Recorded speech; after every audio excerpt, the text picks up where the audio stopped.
मित्रों नमस्कार, मैं विजय दीक्षित। आज हमारा जो चर्चा का विषय है वो हमारा टेक्निकल है जो सिविल इंजीनियरिंग से जुड़ा हुआ है।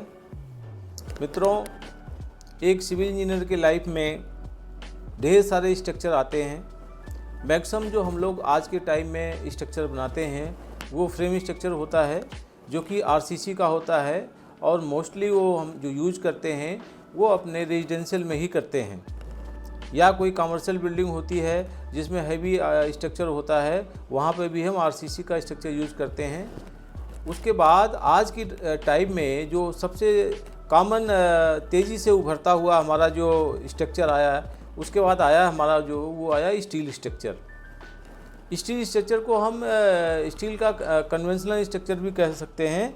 और उसके बाद आज हम जो हमारी चर्चा का विषय है वो है हमारा पीवी स्ट्रक्चर। सुनते हैं हम लोग, पीवी से सुन के ही हम घबरा जाते हैं कि भाई पीवी स्ट्रक्चर क्या है। तो मित्रों, जो पीवी स्ट्रक्चर है हमारा वो एमएस का जो कन्वेंशनल स्ट्रक्चर होता है उसका मॉडिफाइड, एडवांस मॉडिफाइड वर्जन है। उसे ही हम प्री इंजीनियरिंग बिल्डिंग स्ट्रक्चर भी कहते हैं। जैसा नाम से ही जाहिर होता है कि प्री इंजीनियरिंग जो बिल्डिंग होती है, ऐसी इंजीनियरिंग जिसमें हमें किसी फैक्ट्री में इंजीनियरिंग कर रहे हैं, मतलब हम कोई फैक्ट्री बना रहे हैं। आज के टाइम में ढेर सारी जगहों पे जैसे मेट्रो रेल है, एयरपोर्ट है, सब जगह ये यूज हो रहा है। तो हम जो प्री इंजीनियरिंग स्ट्रक्चर होता है ये बहुत ही फास्ट और इकोनॉमिकल होता है। इसको जो है जैसा इसके नाम से यह है कि प्री इंजीनियरिंग का मतलब ये हुआ कि हम इसको किसी फैक्ट्री में प्रॉपर तरीके से फैब्रिकेट करके और उसको हम ट्रांसपोर्ट करके साइड पे उसको हम असेंबलिंग कर देते हैं। उसे ही हम कहते हैं pre engineering building structure. Pre engineering building structure में आप सारा ही का सारा काम, जितना भी काम होता है फैब्रिकेशन का, वो किसी प्रॉपर फैक्ट्री में होता है, वहाँ से फैब्रिकेट हो जाता है। फिर उसको हम ट्रांसपोर्ट करते हैं अपनी साइट पे, जहाँ पे हमें अपना काम करना होता है, जहाँ पे हमें स्ट्रक्चर को तैयार करना होता है, और उसके बाद हम उसको असेंबलिंग करते हैं। तो इसे ही हम पीवी स्ट्रक्चर कहते हैं। अब आप आगे बात करें हम कि कन्वेंशनल जो स्ट्रक्चर होता है और जो पीवी स्ट्रक्चर होता है उसमें दोनों में क्या अंतर है। कन्वेंशनल जो अपना स्ट्रक्चर होता है वो उसके जितने भी वर्टिकल कॉलम्स होते हैं, चाहे उसके राफ्टर होते हैं, वो सारे सीधे होते हैं, बिल्कुल स्ट्रेट होते हैं। उनके कोई टेपर या कुछ अलग से नहीं होता, बिल्कुल वो स्ट्रेट होते हैं। और जो हमारा पीवी स्ट्रक्चर होता है वो टेपर होता है। जहाँ जैसा बेंडिंग मोमेंट होता है वो हमारा उसी बेंडिंग मोमेंट के हिसाब से हम उसको टेपर कर देते हैं। तो हमारा जो वर्टिकल कॉलम होता है वो भी टेपर होता है एज पर बेंडिंग मोमेंट जो डायग्राम होता है, और हमारा जो राफ्टर होता है वो भी हमारा टेपर होता है। इसको करने से हमें बहुत सारे फ़ायदे होते हैं। कास्ट सेविंग होता है ये, और हमारा ये फास्ट मूविंग भी होता है। तो इसके जो हमारा पीवी स्ट्रक्चर होता है तो उसके जो कॉलम और जो उसके राफ्टर होते हैं वो टेपर होते हैं, जिससे हमें 30 से 40% तक की कास्ट की सेविंग होती है। आइए एक चीज़ और जानकारी लेते हैं कि जो हमारा ये पीवी स्ट्रक्चर है, ये इसमें हम कौन कौन से आईएस कोड यूज़ करते हैं। इसमें हम IS 800, IS 811, IS 1893, IS 875 हम यूज करते हैं। ये IS कोड जो है डिज़ाइन के फंडामेंटल के हिसाब से ही होते हैं। पीवी स्ट्रक्चर के जो एडवांटेज क्या हैं ये जानते हैं। पीवी जो स्ट्रक्चर होता है हमारा, ये 70% तक फास्ट कंस्ट्रक्शन करता है।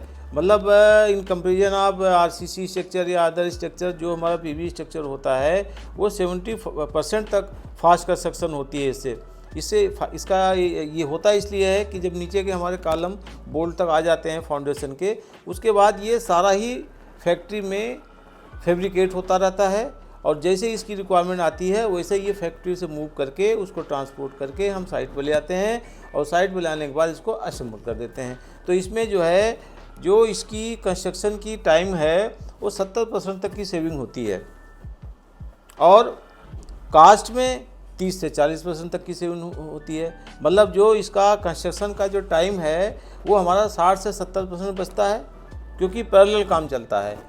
किसी फैक्ट्री में जो अपनी प्री इंजीनियरिंग जो हमारे अपने इसके राफ्टर हैं या इसके कॉलम हैं वो अपने फैब्रिकेट होते रहते हैं, और इधर हमारा जो है आरसीसी का वर्क चलता रहता है, जो उसके हम नीचे से फाउंडेशन निकाल के ले आते हैं ऊपर तक बोर्ड तक। और जैसे ही ये आरसीसी का काम फाउंडेशन का पूरा होता है वैसे हम उसको जो है उधर हमारा जो है अपना प्री इंजीनियरिंग अपना ये फैक्ट्री में सारा फैब्रिकेट हो चुका होता है, उसको हम ट्रांसपोर्ट करते हैं और असेंबल कर देते हैं। तो इसके कंस्ट्रक्शन में हमें 60 से 70% का टाइम कम लगता है।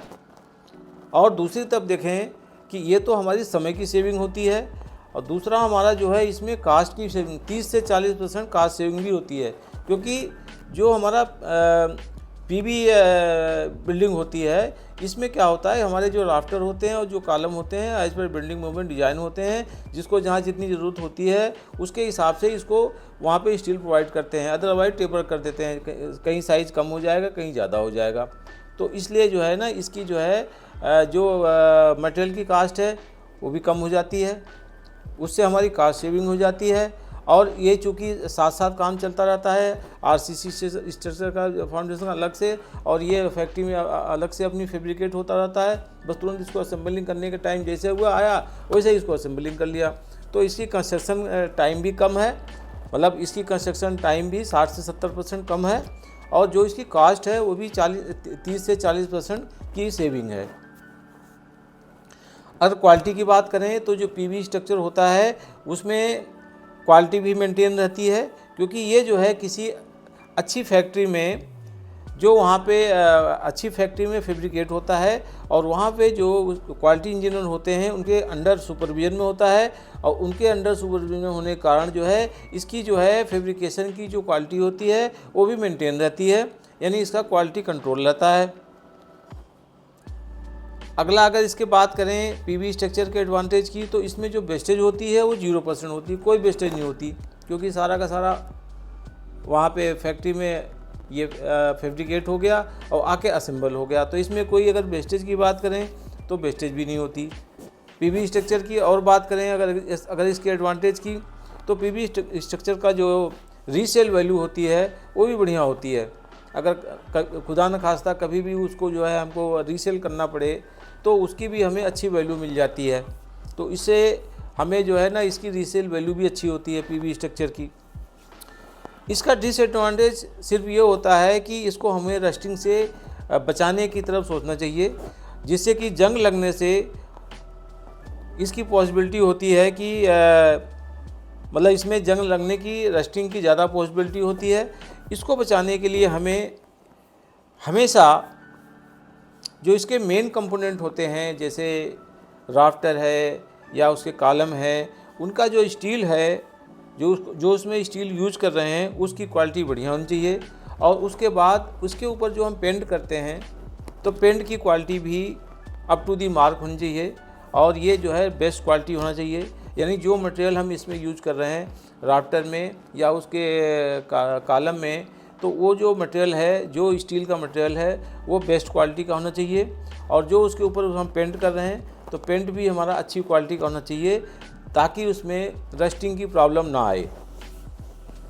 तो अगला अगर इसमें देखें कि इसमें चूँकि क्या होता है कि ये जो पूरा का पूरा जो है स्टील का पूरा होता है, सारा ही इसका स्ट्रक्चर जो होता है पूरा ही वो होता है वो स्टील का होता है। इसके कारण जो है इसके अंदर जो फ्रेंडली इन्वायरमेंटल टेम्परेचर होता है उसको मेंटेन करना बहुत ही मुश्किल होता है। तो इस टेम्परेचर को मेंटेन करने के लिए हमें उसको इंसुलिन करना पड़ता है, तो ये थोड़ी सी इसकी कास्ट इससे थोड़ी बढ़ जाती है, तो ये भी हमारा एक डिसएडवांटेज है। तो मित्रों, आज हमने पीवी स्ट्रक्चर के बारे में बताया आपको कि पीवी स्ट्रक्चर क्या होता है।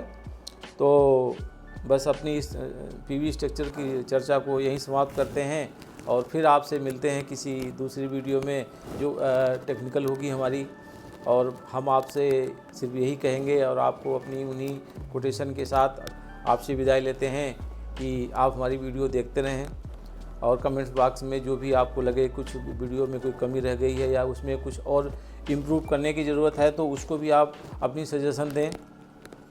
और मैं तो यही चाहूँगा आप वीडियो को लास्ट में विराम देने से पहले कि आप स्वस्थ रहें, व्यस्त रहें और मस्त रहें और हमारी वीडियो को देखते रहें। नमस्कार।